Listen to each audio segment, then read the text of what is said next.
Hello everyone, welcome to happy life. ನಾನು ಇವತ್ತು ನಿಮಗೆ ಒಳ್ಳೆ ಕರಿ, ಟೇಸ್ಟಿ ಆ್ಯಂಡ್ ಹೆಲ್ದಿಯಾಗಿರೋ ಕರಿ ತೋರಿಸ್ಬೇಕು ಅಂದ್ಕೊಂಡಿದ್ದೀನಿ. ಹೇಗಿದ್ರು ಇವಾಗ ಅವರೆಕಾಳು ಸೀಸನ್ ಅಲ್ವಾ? ಸೊ ಬನ್ನಿ, ಒಳ್ಳೆ ಅವರೆಕಾಳು ಅಥೆಂಟಿಕ್ ಟೇಸ್ಟ್ ಕೊಡೋ ಒಳ್ಳೆ ಕರಿನ ಮಾಡೋಣ ಇವತ್ತು. ಬೇಕಾಗಿರೋ ಸಾಮಗ್ರಿ ನೋಡೋಣವಾ? ಇದು ಒಗ್ಗರಣೆಗೆ ಸಾಸಿವೆ, ಕರಿಬೇವು, ಎಣ್ಣೆ. ಮಸಾಲೆಗಾಗಿ ಧನಿಯಾ ಪೌಡರ್, ಅರಿಶಿನ, ತೆಂಗಿನಕಾಯಿ, ಇದು ಹಸಿಮೆಣ್ಸಿನ್ಕಾಯಿ, ಒಣಮೆಣ್ಸಿನ್ಕಾಯಿ ಎರಡೂ ಬಳಸಿದ್ದೀನಿ. 2 ದೊಡ್ಡ ಸೈಜ್ ಈರುಳ್ಳಿ, ಕೊತ್ತಂಬರಿ, ಶುಂಠಿ, ಚಕ್ಕೆ, ಲವಂಗ. ನೋಡಿ, ಅವರೆಕಾಯಿನ ಬಿಡಿಸಿ ಅದನ್ನು ನೀರಲ್ಲಿ ಇಡೀ ರಾತ್ರಿ ನೆನೆಸಿ ಹಿದಕಿ ರೆಡಿ ಮಾಡಿ ಇಟ್ಕೊಂಡಿರೋದು, ಕ್ಲೀನ್ ಮಾಡಿ ಇಟ್ಕೊಂಡಿರೋ ಹಿದಕಿದ ಅವರೆಕಾಳು ಇದು. ಬನ್ನಿ ಫಸ್ಟು ಎಲ್ಲ ಪೇಸ್ಟ್ ಮಾಡ್ಕೊಂಬರೋಣ. ತೆಂಗಿನಕಾಯಿ ಬಿಟ್ಟು ಮಿಕ್ಕಿರೋದೆಲ್ಲ ಹಾಕಿ ಗ್ರೈಂಡ್ ಮಾಡಿಕೊಂಡು ಪೇಸ್ಟ್ ಮಾಡ್ಕೊಳ್ಳೋದು. ಈರುಳ್ಳಿ, ಒಣಮೆಣ್ಸಿನ್ಕಾಯಿ, ಹಸಿಮೆಣ್ಸಿನ್ಕಾಯಿ, ಶುಂಠಿ, ಕೊತ್ತಂಬರಿ, ಧನಿಯಾ ಪೌಡರ್, ಅರಿಶಿನ ಪೌಡರ್ ಎಲ್ಲ ಹಾಕ್ಕೊಂಡು ಪೇಸ್ಟ್ ಮಾಡ್ಕೊಳ್ಳೋಣ. ಅದಕ್ಕೆ ಸ್ವಲ್ಪ ಗಸಗಸೆನೂ ಹಾಕಬೇಕು, ಒಳ್ಳೆ ಟೇಸ್ಟ್ ಕೊಡುತ್ತೆ. ಹಾಕಿ ಫೈನ್ ಪೇಸ್ಟ್ ಮಾಡ್ಕೊಳ್ಳಿ. ಸ್ವಲ್ಪ ವಾಟರ್ ಆ್ಯಡ್ ಮಾಡಿಕೊಂಡು ಫೈನ್ ಪೇಸ್ಟ್ ಮಾಡ್ಕೊಳ್ಳೋಣ. ನೋಡಿ, ಇಟ್ಸ್ ರೆಡಿ. ಈ ಥರ ಬರುತ್ತೆ ನೋಡಿ, ಗ್ರೀನಿಶ್ ಕಲರ್. ಯಾಕಂದರೆ ಕೊತ್ತಂಬರಿ ಜಾಸ್ತಿ ಹಾಕಿರ್ತೀವಲ್ಲ, ಸೊ ಗ್ರೀನ್ ಕಲರ್. ಏನು ನಾವು ಫ್ರೈ ಮಾಡ್ಕೊಳೋಂಗಿಲ್ಲ, ಎಲ್ಲ ಹಸಿದೇ ಹಾಕ್ಕೊಳ್ಳೋದು. ಈಗ ಸ್ಟವ್ ಹಚ್ಚಿ ಪಾತ್ರೆ ಇಟ್ಟು ಆಯಿಲ್ ಹಾಕಿ ಸಾಸಿವೆ, ಕರಿಬೇವು ಹಾಕಿ ಸ್ವಲ್ಪ ಚಿಟಪಟ ಅಂದಮೇಲೆ ನೋಡಿ, ಈಗ ನಾವು ರುಬ್ಬಿ ಇಟ್ಕೊಂಡಿರೋ ಆ ಪೇಸ್ಟನ್ನ ಒಗ್ಗರಣೆ ಹಾಕಿದ್ಮೇಲೆ ಇದಕ್ಕೆ ಮಿಕ್ಸ್ ಮಾಡ್ಕೊಳ್ಳೋಣ. 2 ನಿಮಿಷ, ಒಂದು ಸ್ವಲ್ಪ 2 ನಿಮಿಷ ಫ್ರೈ ಆಗಬೇಕು. ಯಾಕಂದರೆ ನಾವು ಹಸಿದೇ ಹಾಕಿರ್ತೀವಲ್ವ ಎಲ್ಲನೂ. ಸ್ವಲ್ಪ 2 ನಿಮಿಷ ಆಯಿಲಲ್ಲಿ ಚೆನ್ನಾಗಿ ಫ್ರೈ ಆಗಲಿ. ನಾನು ಸಾಮಾನ್ಯವಾಗಿ ಯಾವುದೇ ಕೂಡ ಕುಕ್ಕರಲ್ಲಿ ಮಾಡೋದಿಲ್ಲ. ಆಲ್ಮೋಸ್ಟ್ 99% ಪಾತ್ರೆಯಲ್ಲೇ ಮಾಡ್ತೀನಿ. ಏನೋ ಗೊತ್ತಿಲ್ಲ, ನಾನು ಸಾಮಾನ್ಯ ಅಡುಗೆ ಎಲ್ಲ ನಮ್ಮ ಅಜ್ಜಿ ಹತ್ರ ಕಲ್ತಿರೋದ್ರಿಂದ ಸೊ ನನಗೂ ಕೂಡ ಅದೇ ರೂಢಿ ಆಯಿತು. ಅದು ಸ್ವಲ್ಪ ಫ್ರೈ ಆಗಲಿ. ಅಷ್ಟರಲ್ಲಿ ನೋಡಿ, ಹಿದಕಿದ ಬೇಳೆನ ಇನ್ನೊಂದು ಸಲ ವಾಶ್ ಮಾಡ್ಕೊತಾ ಇದ್ದೀನಿ. ನಮ್ಮ ಅಜ್ಜಿ ಏನು ಮಾಡ್ತಾಯಿದ್ರು ಅಂದರೆ, ಹಿದಕಿದ ಬೇಳೆಗೆ ಸ್ವಲ್ಪ ರಾಗಿ ಹಿಟ್ಟು ಹಾಕಿ ಕ್ಲೀನ್ ಮಾಡ್ತಾಯಿದ್ರು. ನಾನು ರಾಗಿ ಹಿಟ್ಟೇನು ಹಾಕಲಿಲ್ಲ, ಹಾಗೆ ಕ್ಲೀನ್ ಮಾಡಿಕೊಂಡೆ. ಈಗ ಇದು ಸ್ವಲ್ಪ ನೋಡಿ ಫ್ರೈ ಆಗಿದೆ, ಆಯಿಲೆಲ್ಲ ಸ್ವಲ್ಪ ಮೇಲೆ ಬರ್ತಾ ಇದೆ.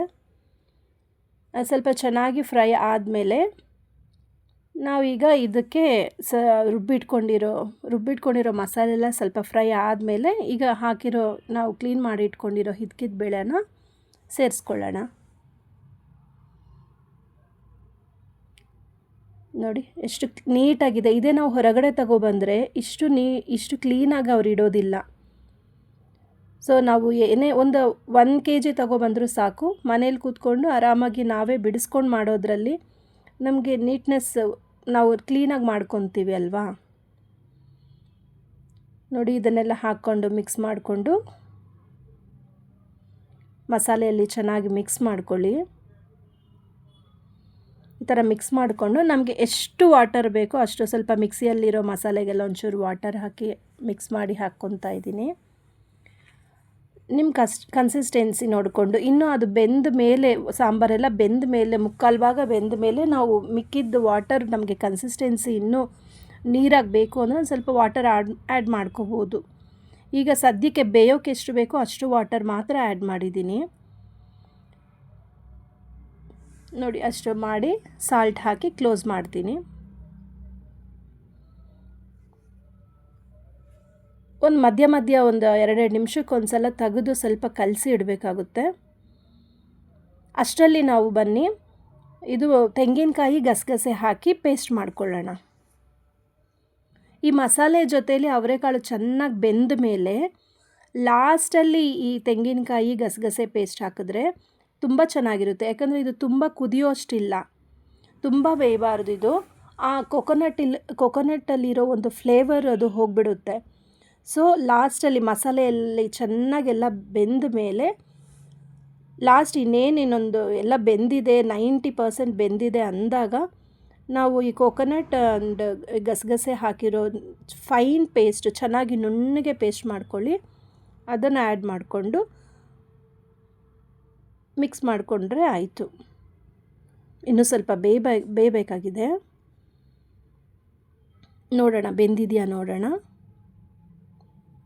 ನೋಡಿ ಚೆನ್ನಾಗಿ ಬೇಯ್ತಿದೆ. ಇದೇ ಕುಕ್ಕರಲ್ಲಾದರೆ ಒಂದು ವಿಷಲ್ ಆದರೆ ಸಾಕು. ಆದರೆ ನಿಮಗೆ ಈ ಟೇಸ್ಟು ಈ ಥರ ಫ್ಲೇವರ್ ಬರೋದಿಲ್ಲ ನಿಮಗೆ. ನೋಡಿ ಇವಾಗ ಚೆನ್ನಾಗಿ ಬೆಂದಿದೆ. ಅವರೆಕಾಳು ಕೂಡ ಬೆಂದಿದೆ. ಸೊ ನಾನು ತೆಂಗಿನಕಾಯಿ ಗಸಗಸೆ ಪೇಸ್ಟ್ನ ಮಿಕ್ಸ್ ಮಾಡ್ಕೊತಾ ಇದ್ದೀನಿ. ನೋಡಿ ನಿಮಗೆ ಗಟ್ಟಿಯಾಗಿ ಬೇಕು ಅಂದರೆ ವಾಟರ್ ಸ್ವಲ್ಪ ಹಾಕ್ಕೊಳ್ಳಿ. ಸ್ವಲ್ಪ ನಮಗೆ ಈ ದೋಸೆಗೆ ಇಡ್ಲಿಗೆಲ್ಲ ಸ್ವಲ್ಪ ನೀರಾಗೆ ಬೇಕು ಅಂತ ಅಂದರೆ ನಿಮ್ಗೆ ಎಷ್ಟು ವಾಟರ್ ಬೇಕೋ ಅಷ್ಟು ಆ್ಯಡ್ ಮಾಡ್ಕೋಬೋದು. ಇದು ಚಪಾತಿಗೂ ಚೆನ್ನಾಗಿರುತ್ತೆ, ಮುದ್ದೆಗೂ ತುಂಬ ಚೆನ್ನಾಗಿರುತ್ತೆ, ರೈಸ್ಗೂ ಚೆನ್ನಾಗಿರುತ್ತೆ, ದೋಸೆ ಇಡ್ಲಿಗೂ ಕೂಡ ಚೆನ್ನಾಗಿರುತ್ತೆ. ಆ್ಯಂಡ್ ಆಲ್ಸೋ ಪೂರಿಗೂ ತುಂಬ ಚೆನ್ನಾಗಿರುತ್ತೆ. ನೋಡಿ ಆಲ್ಮೋಸ್ಟ್ ಆಯಿತು. ಕೊಬ್ಬರಿ ಇದು ಗಸಗಸೆ ಹಾಕಿದ್ಮೇಲೆ ಒಂದು 5 ನಿಮಿಷ ಕುದಿದ್ರೆ ಸಾಕು. ನೋಡಿ ಸಾಲ್ಟ್ ಕಡಿಮೆ ಇದ್ದರೆ ಬೇಕಾದರೆ ಇವಾಗ ನೋಡಿ ನೀವು ಸಾಲ್ಟನ್ನ ಆ್ಯಡ್ ಮಾಡ್ಕೋಬೋದು. ನಮ್ಮನೇಲಿ ಇವತ್ತು ಈ ಇದಕ್ಕಿದ ಬೆಳಗ್ಗೆ ಇಡ್ಲಿ ಮಾಡ್ಕೊಂಡಿದ್ದೀವಿ. ಸೊ ಒಂದು ಕಡೆ ಸಾಂಬಾರು ಕುದೀತಾ ಇದ್ದಂಗೆ ನಾ ಇಡ್ಲಿಗೂ ಕೂಡ ರೆಡಿ ಮಾಡ್ಕೊತಾ ಇದ್ದೀನಿ. ನಮ್ಮನೇಲಿ ಈ ಥರ ಹಳೆಯ ಕಾಲದ್ದು ಇಡ್ಲಿ ಪಾತ್ರೆ ಇದೆ, ಅಜ್ಜಿ ಕಾಲದ್ದು. ಸೊ ನಾನು ಅದನ್ನು ವೇಸ್ಟ್ ಮಾಡಿಲ್ಲ, ಹಳೆ ಪಾತ್ರೆಗಳನ್ನ ನಾನು ಅದನ್ನೇ ಯೂಸ್ ಮಾಡ್ತಾ ಇದ್ದೀನಿ. ನೋಡಿ ಇಡ್ಲಿ ಒಂದು 10 to 15 ಮಿನಿಟ್ಸಲ್ಲಿ ಇಡ್ಲಿ ಆಗೋಗುತ್ತೆ. ಅಷ್ಟರಲ್ಲಿ ಸಾಂಬಾರು ಕೂಡ ಆಗುತ್ತೆ. ಆಲ್ಮೋಸ್ಟ್ ಸಾಂಬಾರು ಆಯಿತು. ಇಡ್ಲಿ ಜೊತೆಗೆ ಇದ್ಕಿದ ಬೇಳೆ ಸಾಂಬಾರು ತುಂಬ ಒಳ್ಳೆ ಕಾಂಬಿನೇಷನ್ನು, ತುಂಬ ಚೆನ್ನಾಗಿರುತ್ತೆ.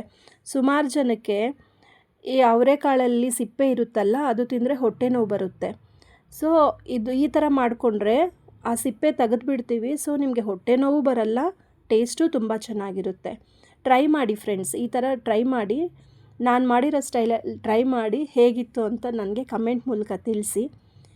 ನಿಮಗೆ ಇಷ್ಟ ಆದರೆ ಚಾನಲ್ಗೆ ಸಪೋರ್ಟ್ ಮಾಡಿ, ಸಬ್ಸ್ಕ್ರೈಬ್ ಮಾಡಿಕೊಂಡು ಲೈಕ್ ಮಾಡಿ. ಸೊ ನಾನು ಕೂಡ ಮೋಟಿವೇಟ್ ಆಗ್ತೀನಿ ನಿಮ್ಮಿಂದ. ನೋಡಿ ರೆಡಿ ಆಯಿತು. ಇದು ಮುದ್ದೆಗೂ ಕೂಡ ತುಂಬ ಚೆನ್ನಾಗಿರುತ್ತೆ. ವಿಲೇಜ್ ಸೈಡಲ್ಲೆಲ್ಲ ಯೂಶ್ವಲಿ ಮುದ್ದೆಗೆ ಮಾಡ್ತಾರೆ ಇದನ್ನು. ನೋಡಿ ಕುದೀತಾ ಇದೆ. ಅಂದರೆ ಕುಕ್ಕರ್ಗಿಂತ ಪಾತ್ರೆಯಲ್ಲಿ ಮಾಡಿದ್ರೆ ಸ್ವಲ್ಪ ಟೈಮ್ ತಗೊಳ್ಳುತ್ತೆ. ಇಡ್ಲಿನೂ ರೆಡಿ ಆಯಿತು. ಬನ್ನಿ ಸರ್ವ್ ಮಾಡ್ಕೊಳ್ಳೋಣ. ಇಡ್ಲಿ ಜೊತೆಗೆ ಹಿದ್ಕಿದ ಬೇಳೆ ಸಾಂಬಾರು ನೋಡಿ ಈ ಥರ ಬರುತ್ತೆ. ತುಂಬ ಟೇಸ್ಟಾಗಿರುತ್ತೆ ಫ್ರೆಂಡ್ಸ್. ಒಂದು ಸಲ ನೀವು ಟ್ರೈ ಮಾಡಿ ನನಗೆ ಕಮೆಂಟ್ ಮೂಲಕ ತಿಳಿಸಿ ಹೇಗೆ ಬಂತು ಅಂತ. ನೋಡಿ ರೆಡಿ. ಇಡ್ಲಿ ಮತ್ತು ಹಿದ್ಕಿದ ಬೇಳೆ, ಅವರೆಕಾಳಿನ ಹಿದ್ಕಿದ ಬೇಳೆ sambar is ready. Thank you friends. Please support me.